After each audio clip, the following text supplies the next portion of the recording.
ನಮಸ್ಕಾರ ಮಕ್ಕಳೇ. ಪ್ರಥಮ್ ಮೈಸೂರು ಪ್ರಸ್ತುತಪಡಿಸುತ್ತಿರುವ ಸಾಪ್ತಾಹಿಕ ಪ್ರಸಾರ. ನಾವೀಗ ಕರ್ನಾಟಕದ ಮಹಾನ್ ವ್ಯಕ್ತಿಗಳ ಪರಿಚಯ ಸರಣಿಯಲ್ಲಿ ರಾಣಿ ಚೆನ್ನಮ್ಮ ಅವರ ಬಗ್ಗೆ ತಿಳಿದುಕೊಳ್ಳೋಣ.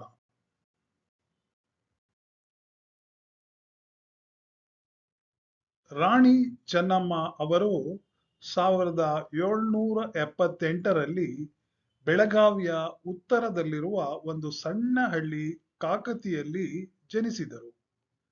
ಚಿಕ್ಕ ವಯಸ್ಸಿನಿಂದಲೂ ಅವರು ಕುದುರೆ ಸವಾರಿ, ಕತ್ತಿ ವರಸೆ ಮತ್ತು ಬಿಲ್ಲುಗಾರಿಕೆ ತರಬೇತಿ ಪಡೆದರು. ಅವರು ತನ್ನ ಪಟ್ಟಣದಾದ್ಯಂತ ತನ್ನ ಕೆಚ್ಚೆದೆಯ ಕಾರ್ಯಗಳಿಗೆ ಹೆಸರುವಾಸಿಯಾಗಿದ್ದರು. ರಾಣಿ ಚೆನ್ನಮ್ಮ ಅವರ 15ನೇ ವಯಸ್ಸಿನಲ್ಲಿ ಕಿತ್ತೂರಿನ ಆಡಳಿತಗಾರ ಮಲ್ಲಸರ್ಜಾ ದೇಸಾಯಿ ಅವರನ್ನು ವಿವಾಹವಾದರು.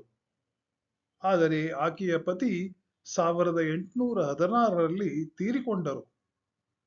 ಆಗ ರಾಣಿ ಚೆನ್ನಮ್ಮ ಅವರು ಶಿವಲಿಂಗಪ್ಪ ಅವರನ್ನು ದತ್ತು ತೆಗೆದುಕೊಂಡು ಅವರನ್ನು ಸಿಂಹಾಸನದ ಉತ್ತರಾಧಿಕಾರಿಯಾಗಿ ಮಾಡುವ ನಿರ್ಧಾರವು ಈಸ್ಟ್ ಇಂಡಿಯಾ ಕಂಪನಿಗೆ ಒಪ್ಪಿಗೆಯಾಗಲಿಲ್ಲ ಮತ್ತು ಆತನನ್ನು ಗಡೀಪಾರು ಮಾಡುವಂತೆ ಅವರು ಆದೇಶಿಸಿದರು.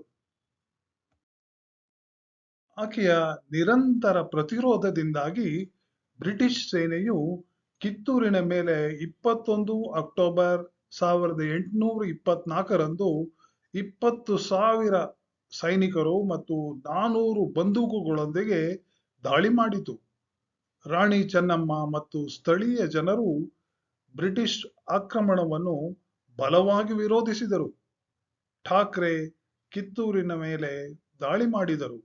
ನಂತರ ನಡೆದ ಯುದ್ಧದಲ್ಲಿ ಠಾಕ್ರೆಯ ಜೊತೆಗೆ 100 ಬ್ರಿಟಿಷ್ ಸೈನಿಕರು ಕೊಲ್ಲಲ್ಪಟ್ಟರು. ಸಣ್ಣ ಆಡಳಿತಗಾರನ ಕೈಯಲ್ಲಿ ಸೋಲಿನ ಅವಮಾನ ಬ್ರಿಟಿಷರಿಗೆ ನುಂಗಲಾರದ ತುತ್ತಾಗಿತ್ತು. ಅವರು ಮೈಸೂರು ಮತ್ತು ಶೋಲಾಪುರದಿಂದ ದೊಡ್ಡ ಸೈನ್ಯಗಳನ್ನು ತಂದು ಕಿತ್ತೂರನ್ನು ಸುತ್ತುವರಿದರು. 12 ದಿನಗಳ ಕಾಲ ವೀರ ರಾಣಿ ಮತ್ತು ಅವಳ ಸೈನಿಕರು ತಮ್ಮ ಕೋಟೆಯನ್ನು ರಕ್ಷಿಸಿದರು. ಆದರೆ ಸಾಮಾನ್ಯ ಲಕ್ಷಣದಂತೆ ದೇಶದ್ರೋಹಿಗಳು ನುಸುಳಿದರು ಮತ್ತು ಕ್ಯಾನನ್ಗಳಲ್ಲಿ ಗನ್ ಪೌಡರ್ನಲ್ಲಿ ಮಣ್ಣು ಮತ್ತು ಸಗಣಿಯನ್ನು ಬೆರೆಸಿದರು. ಸಂಖ್ಯಾತ್ಮಕವಾಗಿ ಕೆಳಮಟ್ಟದ ಶಕ್ತಿಯನ್ನು ಹೊಂದಿದ್ದರೂ ಚೆನ್ನಮ್ಮ ಕಠಿಣ ಹೋರಾಟವನ್ನು ಮಾಡಿದರು ಮತ್ತು ಮೊದಲ ಸುತ್ತಿನ ಯುದ್ಧವನ್ನು ಗೆದ್ದರು. ಬ್ರಿಟಿಷರು ಆಕೆಯ 2 ಸೈನಿಕರನ್ನು ಮನವೊಲಿಸಿದರು. ಮತ್ತೆ ಹಸುವಿನ ಸಗಣಿ ಮತ್ತು ಮಣ್ಣನ್ನು ಕ್ಯಾನನ್ಗಳಿಗೆ ಬಳಸುವ ಗನ್ ಪೌಡರ್ನೊಂದಿಗೆ ಬೆರೆಸುವ ಮೂಲಕ ಅವಳಿಗೆ ದ್ರೋಹ ಬಗೆದರು. ರಾಣಿಯನ್ನು ಸೋಲಿಸಲಾಯಿತು.